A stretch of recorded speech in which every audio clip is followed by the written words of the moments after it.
History Matters. 로마 공화정 5번째 이야기의 제목은 한니발입니다. 안녕하세요, 김성도입니다. 한니발은 어릴 적에 바알신 앞에 결코 로마와 화친하지 않겠다는 맹세를 한 이후 증오를 먹으면서 성장하였습니다. 부친을 따라 전장터를 옮겨다니면서 많은 경험을 쌓았고, 아버지의 삼촌이 전사하자 사령관에 오른 때 그의 나이는 고작 26살이었고 전략의 두 축 아프리카의 누미디아를 군사적 요소로 이베리아 반도를 경제의 동력으로 물려받았습니다. 로마가 사군툼과 동맹을 맺었는데 이는 중대한 평화협정 위반이었습니다. 사군툼은 칼타고 영역 안에 있는 도시였고, 이는 고의로 칼타고로 하여금 전쟁을 부추기려는 저희였는데, 한니발은 이 사건을 오히려 기회로 역이용하는 전략을 구상하면서 8개월간의 공성을 이어가면서 로마의 대응을 주시하였습니다. 로마는 끝내 오지 않았고 사군툼은 멸망하였습니다. 사군툼은 현재 스페인의 발렌시아 도시입니다.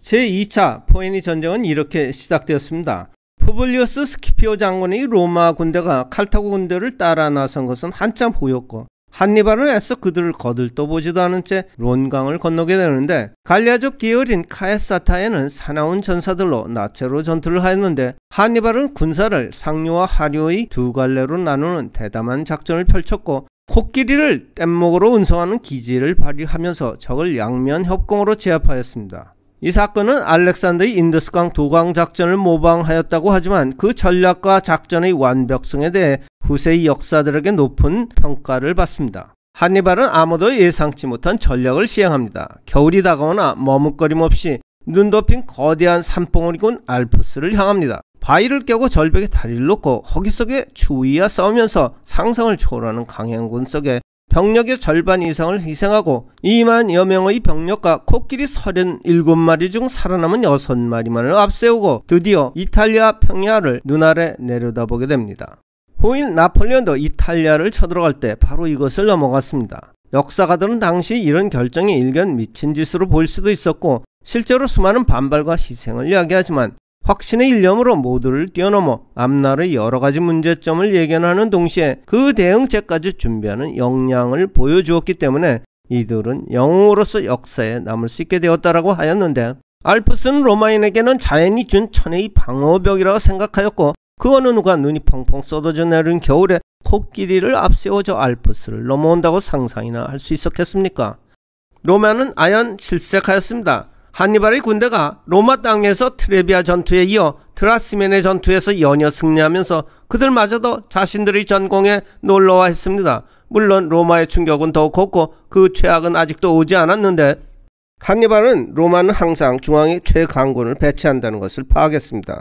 한니발은 약군으로 로마의 중앙 강군에 대항하여 적당히 뒤로 밀려나가는 사이 자신의 강군으로 구성된 양쪽 좌우익에서 거꾸로 로마군의 허약한 옆구리를 압박하고 나가면서 바로 이때 그가 숨겨놓은 기병들로 로마의 후방을 쳤습니다. 마치 알렉산더의 가우가멜라 전투가 연상되는 장면이었는데, 기병의 힘은 마치 드래곤의 티스처럼 정광석화와 같은 속도로 가공할 충격이 있다라고 했나? 아게마가 또다시 한번 위용을 보입니다. 알렉산더 2편에 나오는 얘기였습니다. 당시 누미디아 기병은 최고의 수준이었고 아게마의 역할을 한 그들의 공은 승전에 결정적이었습니다. 회심의 작전이었습니다. 로마 패전의 멍해를 진 장군은 바로였습니다. 그는 푸주간집 아들로서 뇌물로 장군의 얼렁뚱땅 올라왔다 했습니다. 로마는 단 하루의 전투에 물경 8만 명의 로마 정예병과 80여 명의 군 지휘자들을 잃었다 했습니다. 한니발 고도의 심리전력과 기병 전술의 묘를 결합시킨 불사 신하라였으며 로마에게는 최악의 패배로 기록됩니다. 또한 히스파니아에서는 한니발의 동생 하수두르발이 스키피오 가문의 두 장군 형제를 전사시키는 대승리를 일궈냈습니다. 로마는 위기에 몰립니다. 시라쿠사의 히에론 2세에게로 잠시 돌아가겠습니다. 시라쿠사의 히에론은 1차전에서 칼타고와 연합하였으나 칼타고가 로마에 패배하자 즉시 칼타고를 버리고 곧바로 로마로 손을 바꿔잡았습니다. 한니발이 칸나의 전투에서 승리를 거두자 히에론은 또다시 동맹을 칼타고로 바꿨습니다.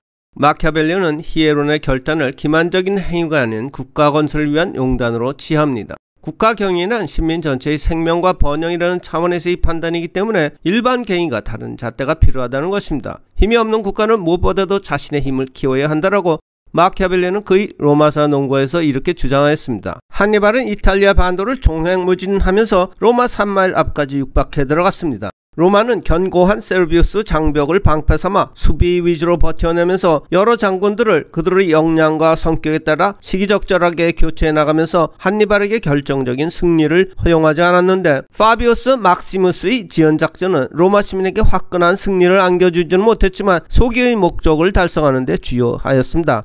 로마의 새로운 전략 목표는 칼타고 본진에 대한 공략이었습니다. 로마 원로원은 젊은 스키피오를 선발하였습니다. 아버지와 삼촌을 함께 한니발의 동생 하수드루발에게 이른 가문의 빚을 갚고자 나섭니다. 스키피오는 먼저 칼타고의 경제적 젖줄인 히스파니아 반도의 칼타헤나와 가데스를 제압한 후 승전의 기세를 몰아 아프리카 본토로 침입하자 칼타고는 평화조약을 강요받게 됩니다. 칼타고의 영토는 성벽 안으로 줄어들었고 조약은 그야말로 무자비했다고 했습니다. 칼타고는 한니발을 고국으로 부릅니다.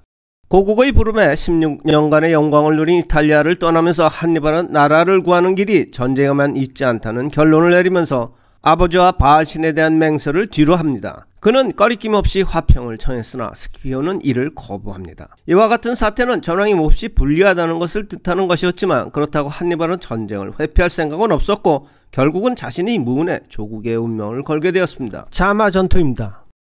전투를 알리는 나팔 소리가 울리자 한니발과 스키피오는 전장 대열로 되돌아가 최후 결전의 숨결을 고르면서 서로에 대해 경탄하여 오랫동안 꼼짝 않고 그대로 있었다. 그 누구도 역사적 전설에 오르게 되는 세계의 두 명장보다 더 진영을 잘 정비하고 조직할 수는 없었다. 오직 한 사람만이 승자가 된다는 것이 전쟁의 숙명이었다라고 역사가 폴리비우스는 전하고 있습니다. 팽팽하던 용호 상박 전세의 저울추가 갑자기 뒤흔들립니다. 아이러니컬하게도 칸나의 전투의 1등 공신이었던 누미디아 기병이 로마 편으로 돌아서면서 승부가 갈립니다. 스키피오는 스키피오 아프리카누스라는 이름을 헌정받으면서 아프리카 정복의 명예를 얻고 가문의 빚도 갚게 되었습니다. 제2차 포에니 전쟁이 종결되었습니다. 칼타고는 강국이었고 패전의 아픔을 딛고 일어나고 있었습니다. 상하 수도 시설, 고층주거 아파트, 항구 시설 등 최고의 도시 기반 시설들이 재건되고 있었는데, 이 경제건설의 주역은 한니발이었습니다. 로마는 칼타고인들 스스로의 정치적 모함을 유도하여 그를 추방시켜버렸습니다. 로마의 원로 정치인 카토는 원로원에서 무서운 말을 내뱉습니다.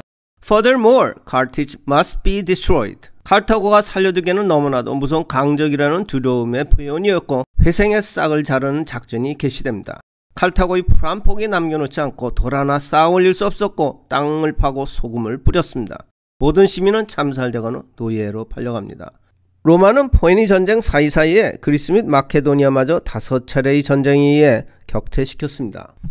유럽 최초의 제국 로마 제국이 출현합니다. 유럽이 종교, 언어, 풍습에서 대체적인 유사성에 의해서 결합되어 있으면서도 여러 독립국가로 분할되어 있다는 사실은 인간의 자유에 매우 이로운 결과를 갖다 주었습니다. 그러나 로마가 전 세계를 지배하면서 자유를 향한 목소리가 탈출할 곳을 잃게 됩니다. 모두 묵묵히 절망적인 운명을 받아들일 수밖에 없었습니다. 반항은 죽음을 의미했고 도주는 불가능했습니다. 자유인과 노예를 가르게 됩니다. 한니발은 자살로 생을 마감합니다. 한니발은 수많은 전투에서는 승리하였으나 전쟁에서는 승리하지 못했습니다. 그러나 한니발은 알렉산더, 가이사르, 나폴레옹과 함께 역사적 명장의 반열에 오릅니다. 피닉스는 자줏빛 색깔의 날개를 가진 불사조인데 1400년을 산 후에 타버린 재 속에서 다시 태어난다고 합니다. 페니키아는 바로 이 자줏빛 물감의 생산지로 유명한 곳인데, 불타는 칼타고에서 불타는 로마를 보았소. 한니발의 저주가 돌아옵니다. 다음 시간에는 그라쿠스 형제. 로마의 새와 짐승들은 마음대로 들판을 달리면서 자유롭게 살지만 로마인들에게는 흙 한 덩어리마저도 없었습니다. 다음 시간에 뵙겠습니다.